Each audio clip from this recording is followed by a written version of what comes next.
사랑하는 제주 광림교회 성도 여러분, 2주간도 평안히 잘 지내셨습니까? 많이 무척 더워서 그동안 고생 많으셨죠? 근데 제가 지난번 강의 때도 말씀드렸듯이 이 영원할 것 같은 더위의 기세도 요즘은 조금 많이 꺾였다는 걸 느낍니다. 여러분도 느끼고 계시죠? 그리고 유난히 이른 아침 새벽에 풀벌레 소리들이 굉장히 강해졌어요. 이 풀벌레 소리들이 강해지면 금방 시원한 바람이 불게 되어 있습니다. 그래서 여러분들 이 더위도 오래지 않아서 이제 끝을 향해 달려가고 있기 때문에 여러분이 막바지 여름 더 힘내시고, 또 여러분 우리가 힘을 낼 때는요 제일 좋은 것이 하나님의 말씀을 읽고 듣고 공부하는 겁니다. 우리의 영이 살고 힘을 얻으면요 여러분들의 몸은 자연스럽게 따라오게 되어 있습니다. 그래서 여러분 오늘 또 이 하이델베르그 요리문답 공부를 통해서 하나님을 더 가까이 만나시고 여러분들의 무더운 일상 가운데 힘을 얻으시기를 주님의 이름으로 축원드립니다. 아멘. 자, 강의에 오늘 앞서서 오늘은 저희가 지난번에 하이델베르그 19번까지 공부했고 오늘 20번, 21번, 22번, 23번 이렇게 공부를 할 건데, 공부하기에 앞서서 좀 다음 계획에 대해서 조금 미리 말씀을 좀 드리는 게 좋을 것 같아요. 제가 애당초 이렇게 하이델베르그 요리 문답 이 교육 교재를 만들 때 총 4권으로 이게 구성이 되어 있어요. 그래서 하이델베르그 요리 문답이 거의 129번인가까지 있습니다. 굉장히 많아요. 그래서 이런 얇은 교재 한 권으로 다 끝낼 수가 없고 보통 이제 한 4권 정도로 제가 나누어서 구성을 했는데 하다 보니까 조금 여러분들에게 이것으로 교리교육을 하기에는 조금 안 맞는다는 생각을 그런 생각이 들어요. 왜냐하면 이게 500년 전에 만들어진 교리 교재다 보니까 여러분들의 관심사나 지금 여러분들이 쓰는 신앙의 용어하고는 너무 많이 차이점이 있고, 또 제일 중요한 건 분량이 너무 많습니다. 그래서 현대의 신앙인들에게는 조금 안 맞는 부분이 있어서 제 개인적인 생각에 하이델베르그 요리문답을 원래 총 이 4권을 공부를 하려고 했는데, 그러다 보니까 시간이 너무 많이 걸려서 이번 1권만 끝내고 다음번 강의 때부터는 제가 이 교리교육을 하려고 많은 책들을 읽다 보니까 다 이제 반복되는 주제들이 있어요. 그래서 한 7, 8개의 핵심 주제들이 있어서 그냥 그 주제에 맞게 내용들을 조금 편집을 해서 제주 광림교회만의 이제 교리교육 교재를 좀 만들 수 있겠다라는 생각이 들어서 하이델베르그 요리문답은 이제 이번 주로 해서 그냥 일단 일단락을 짓고 다음번 이제 강의 때에는 제가 정리해서 여러분들에게 그 주제에 맞게 좀 새로운 방향을 가지고 여러분들에게 사다리 교육을 해드리고 싶어요. 그래서 하이델베르그 요리문답은 이제 이번 주까지 하고 다음 주부터는 새로운 교리 교육 내용들을 가지고 여러분들을 찾아뵙도록 하겠습니다. 그래서 여름 방학 기간 중간에 그 준비를 좀 많이 했습니다. 그래서 여러분들이 좀 함께 해주셨으면 좋겠고, 또 개인적인 바람은 이제 9월부터는 이제 영상 교육이 아니라 여러분들 좀 실제로 만나서 같이 호흡하면서 이 교리 공부를 했으면 좋겠어요. 이제 혼자 하니까 힘도 안 나고, 그래서 여러분들이 정말 이 교육이 되어지고 있는지도 사실 잘 모르겠고 서로 소통도 없어서 가능하다면 9월부터는 우리가 실제로 좀 만나서 이 교리 공부하면서 뜨겁게 함께 은혜 받았으면 좋겠습니다. 여러분들도 그렇게 될 수 있기를 같이 기도해 주시고 9월부터는 직접 만났으면 좋겠습니다. 자, 그날을 소망하면서 오늘 마지막 하이델베르그 요리문답 20번부터 23번까지 여러분들하고 같이 공부해 보도록 하겠습니다. 자, 오늘 하이델베르그 요리문답 질문 20번에 이렇게 질문하고 있습니다.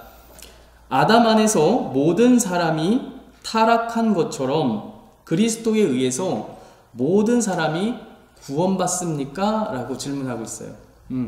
자, 우리가 지난 시간까지 통해서 하나님께서 우리를 사랑하셔서 예수님을 통해서 우리에게 구원의 문을 활짝 여신 것을 우리가 깨닫게 됐어요. 자, 그러면 누구라도 그 구원의 문을 통해서 다 구원받을 수 있느냐라고 오늘 질문에서 묻고 있습니다. 근데 답은 뭐냐면 이렇게 답하고 있어요. 우리 신앙의 선배들은 이 물음에 대해서 다음과 같이 답하였습니다. 아닙니다. 진정한 믿음으로 그리스도에게 접목된 자만이 그의 모든 은덕을 받을 수 있습니다. 예수님께서 구원의 문을 여셨지만 그 구원의 문을 모두가 다 통과하는 것이 아니라 오늘 답에서는 뭐라고 말하고 있어요? 진정한 믿음을 가진 사람, 예수 그리스도에게 이 진정한 믿음으로 접붙여진 사람만이 그 구원의 문을 들어갈 수 있다고 말하고 있다는 것입니다. 그러니까 하나님이 우리를 사랑하셔서 구원의 문을 여셨지만 모두가 다 구원받는 게 아니고 믿음을 가진 사람, 예수 그리스도에 대한 믿음과 예수 그리스도에 대해서 진짜 접붙여진 사람들만이 그 구원의 문을 통과할 수 있다라고 말하고 있다는 것입니다. 그러니까 오늘 물음은 어떻게 보면 엄중한 경고와도 같은 물음이고 답이죠. 왜냐하면 나도 당연히 구원받을 거야. 우리가 아담 안에서 다 죄를 지었지만 그리스도께서 구원의 문을 여셨으니까 모두가 다 구원받을 거야. 대충 신앙생활해도 돼. 라고 그렇게 가볍게 신앙을 생각하는 사람들에게 경종을 울리는 메시지가 바로 오늘 메시지인 거죠. 그러니까 모두가 구원받는 게 아니라 진짜 믿음을 가진 사람들이 구원받는다라고 하이델베르그 요리문답은 답하고 있다는 것입니다. 자, 그렇다면은 정말 택함 받은 사람, 믿음이 있는 사람들만 구원받을 것일까? 성경도 정말 그렇게 답하고 있는 것일까? 자, 우리가 성경에서 그 근거들을 한번 찾아보도록 하겠습니다. 자, 마태복음 22장 14절을 여러분들에게 제가 읽어드리도록 하겠습니다. 자, 마태복음 22장 14절을 제가 읽어드리도록 하겠습니다. 마태복음 22장 14절입니다. 청함을 받은 자는 많되 택함을 입은 자는 적으니라 라고 마태복음 22장 14절에 기록되어 있다는 것이죠. 하나님께서 천국과 구원에 대해서 비유로 말씀을 해주셨어요. 어떤 임금이 잔치를 베풀면서 종들에게 손님들을 초대하게 합니다. 그런데 그 천국의 잔치, 즉 구원의 잔치, 그 잔치에 많은 사람들이 참여했느냐? 그렇지 않다는 거예요. 많은 사람들에게 가서 청했지만 온 사람은 많았습니까? 적었습니까?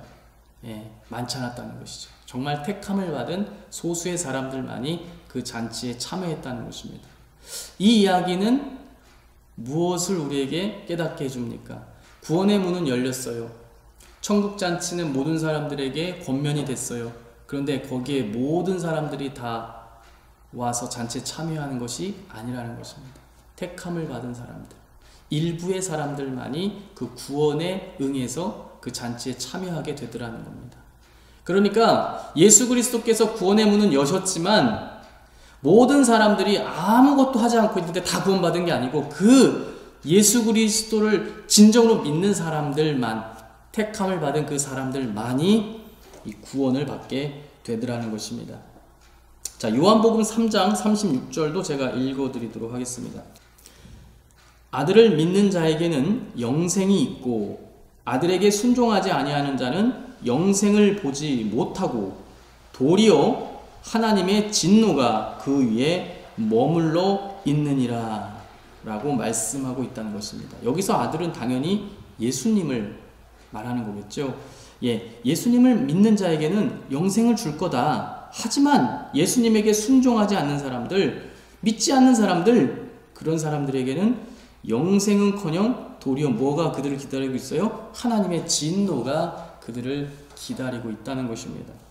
예, 그래서 질문 20번에서 모두가 다 구원받습니까? 아니라는 거예요. 예수 그리스도를 진정으로 믿는 사람들이 구원을 받게 된다는 것입니다. 그럼 자연스럽게 이런 이제 궁금증이 생길 거예요. 그럼 도대체 진정한 믿음이라는 게 뭐야? 뭘 믿어야 된다는 거야?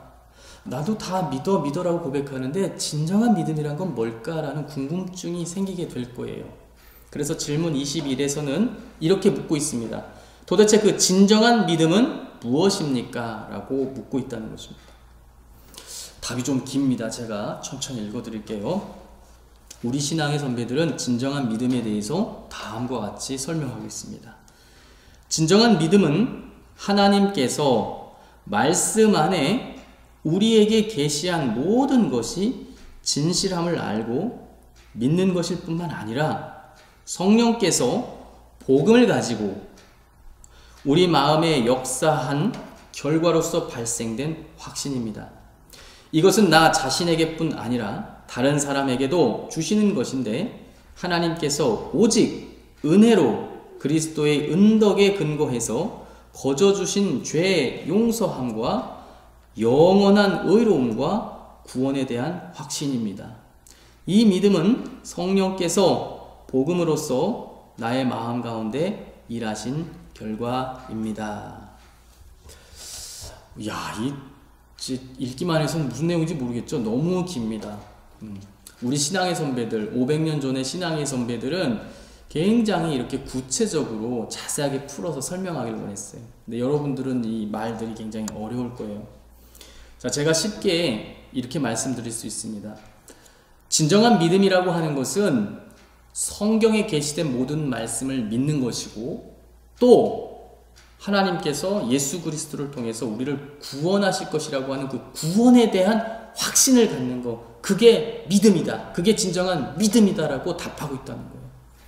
그런데 오늘 답에서 빠지지 않고 계속 반복되는 게 뭐냐면 성령 하나님입니다. 그러니까 우리가 진정한 믿음을 가지려고 하면은 우리 구원에 대한 확신을 가져야 되는데 그 모든 과정에서는 누가 역사하셔야 된다? 예, 성령 하나님께서 역사하셔야지만이 가능하다는 것입니다. 그러니까 오늘 물음에 대해서 제가 현대인의 신앙의 언어로서 좀 쉽게 풀어서 답한다면 이렇게 될 것 같아요. 진정한 믿음이 무엇입니까? 제가 답을 한번 여러분들이 알아듣기 쉽게 설명해 볼게요. 진정한 믿음이라고 하는 것은 성령 하나님의 도우심을 받아서 성경에 있는 내용이 믿어져야 되고 우리가 예수님을 통해서 구원받을 것이라고 하는 그 확신과 믿음이 생기는 것, 그게 진정한 믿음입니다 라고 답할 수 있다는 것입니다. 그 내용을 아주 길게 풀어 쓴 거예요. 길게 풀었어서 좀 어렵게 느껴질 뿐입니다. 자, 여러분, 그러니까 우리가 20번하고 21번을 공부하면서 여러분들이 뭘 깨달아야 됩니까? 우리가 신앙생활 하면서 아무렇게나 신앙생활 한다고 해서 다 구원받을 걸로 기대하면 안 되고 우리가 예수님을 향한 진정한 믿음을 가져야 되는데 그 진정한 믿음은 스스로 얻을 수 있는 게 아니고 성령 하나님의 도우심을 얻어서 예수님이 나를 구원하실 것이라고 하는 확신을 분명히 가져야 된다는 것입니다. 그럴 때 여러분들이 구원의 은혜를 입을 수 있다는 겁니다. 질문 22로 넘어가도록 하겠습니다. 그렇다면 그리스도인들이 믿기 위해 필요한 게 무엇입니까? 예, 답에선 이렇게 말하고 있어요. 복음 안에 모든 것이 우리에게 약속되어 있습니다. 이것은 그리스도인의 믿음에 대한 조항들로 요약되어 있으며 우주적이며 의심할 수 없는 것입니다. 예, 언뜻 읽으면 동문서답하는 것처럼 들릴 수도 있어요. 질문은 이렇습니다. 그렇다면 그리스도인이 믿기 위해 필요한 게 뭐냐? 답은 복음 안에서 모든 것이 우리에게 약속되어 있다는 것을 알아야 되고 이것이 그리스도의 믿음에 대한 조항들로 요약되어 있고 우주적이며 의심할 수 없는 것이라는 것을 깨달아야 한다는 거예요. 말이 어려워요. 이거 현대어로 바꾸면 좀 이렇습니다. 우리가 그리스도인들로서 진정한 믿음을 갖기 위해서 필요한 것은 뭐냐? 그것은 복음 안에서 우리에게 약속이 있다는 것을 깨달아야 된다는 거예요. 복음 안에서 우리가 예수 그리스도에게 순종하고 믿음을 가질 때 어떤 약속들이 있다는 것을 우리가 깨달아야 된다는 것입니다. 그 약속을 우리가 체험할 때, 그 약속이 증거로 우리 삶에 나타날 때 우리가 진정한 믿음을 얻게 된다는 것입니다. 말이 좀 어려운데요. 쉽게 얘기하면 우리가 신앙의 체험을 통해서 증거를 얻어야지만이 우리에게 진정한 믿음이 생긴다. 하나님께서 믿을 때 주시겠다고 하는 그 약속들을 우리가 체험해야지 진짜 믿음이 생긴다. 결국 그 얘기하고 있는 것입니다. 여러분, 우리가 하나님께서 약속하신 이 증거들을 체험하려면 뭐가 여러분 필수적으로 필요한지 아세요? 기도입니다, 여러분. 기도가 있어야 돼요. 여러분들이 신앙생활 백날 머리로 해봐야 안 돼요. 기도를 통해서 여러분들이 읽고 느낀 바를 삶 속에서 체험을 해야지만이 그 체험이 여러분들에게 증거가 돼서 진정한 믿음이 생기고, 그 진정한 믿음이 예수 그리스도께서 여신 구원의 문을 통과하는 귀한 필수 조건이 된다는 겁니다. 그러니까 기도가 있어야 돼요, 여러분. 신앙생활. 여러분, 그래서 권면드리는 것은, 제일 좋은 것은 새벽 예배에 참여하시는 것입니다. 여러분, 현대인들은요, 너무 바쁘고 피곤해서 기도의 시간을 확보하는 것이 참 어렵습니다. 그래서 가장 좋은 것은 새벽 예배에 참여하시는 것이고, 도저히 새벽 예배 나 못하겠다 그러면 여러분들 삶 속에서 스스로 기도할 수 있는 시간을 확보하셔야 돼요. 아침에 일찍 눈 뜨면요, 직장 생활 가야 될, 직장 갈 준비, 자녀들 등교하고 직장 갔다가 퇴근해서 집에 와서 밥 먹고 씻으면 9시 다 되잖아요. 말씀 읽고 기도할 시간이 늘 압박을 여러분 받게 됩니다. 그래서 여러분들 스스로 그래서 지혜롭게 기도의 시간을 확보하지 않으면 신앙의 체험이 없어요. 신앙의 체험이 없으면요, 성경에서 적혀있는 이 말씀들이 내 것이 안 되고 다 남의 것이 됩니다. 내가 체험해야지 내게 되는 거예요. 그래서 기도가 필요합니다. 도저히 매일매일 기도가 어려우시다면 일주일에 날을 정해서 여러분들이 좀 밤늦게까지, 새벽까지 기도하시는 것도 좋습니다. 예를 들어서 금요일 같을 때 여러분들이 이제 다음날 토요일이니까 좀 늦게까지 말씀 보고 기도하세요. 그렇게라도 여러분들이 기도를 체험하셔야 합니다. 그럴 때 여러분들이 믿음을 얻을 수 있다는 것이죠. 웨슬리 목사님은 그런 말씀했어요. 여러분 믿음이 있으면 믿는 자에게는 어떤 행동이 따라오게 돼 있잖아요, 그죠? 자, 그럼 반대로 이런 거 가능할까요? 믿음의 행동들을 억지로 하면 믿음이 생길까요? 그러니까 말씀 읽고 기도, 믿음이 없는 사람이 열심히 계속 말씀 읽고 기도하고 예배드리고 찬송하면 믿음이 생길까요? 당연히 생기죠. 그건 성경에서 약속이 되어 있습니다. 그래서 웨슬리 목사님은 이걸 조금 어려운 말로 은혜의 방편들이다 이렇게 설명했어요. 하나님의 은혜를 받을 수 있는 여러 도구들이 있는데 그걸 열심히 행하면 하나님께서 은혜로 믿음을 주셔. 그러니까 여러분들이 힘내서 기도하고 힘내서 말씀 읽고 힘내서 예배하고 찬양하면요, 하나님께서요 믿음을요 부어주신다는 거예요. 그래서 여러분들 삶 가운데 꼭 기도의 시간, 말씀 읽는 시간 확보하시기를 주님의 이름으로 축원드립니다. 자, 끝으로 질문 23입니다. 믿음에 대한 조항들이 무엇입니까? 도대체 우리가 무슨 내용들에 대해서 믿어야 합니까? 라고 묻고 있는데요. 답은 다음과 같습니다. 예, 사도신경입니다. 라고 답하고 있습니다. 예, 우리가 매일 믿어야 돼 이렇게 말하는데 도대체 무슨 내용들을 믿어야 되느냐, 그 내용들에 대해서는 자세히 풀어서 설명하고 있는 것이 사도신경입니다.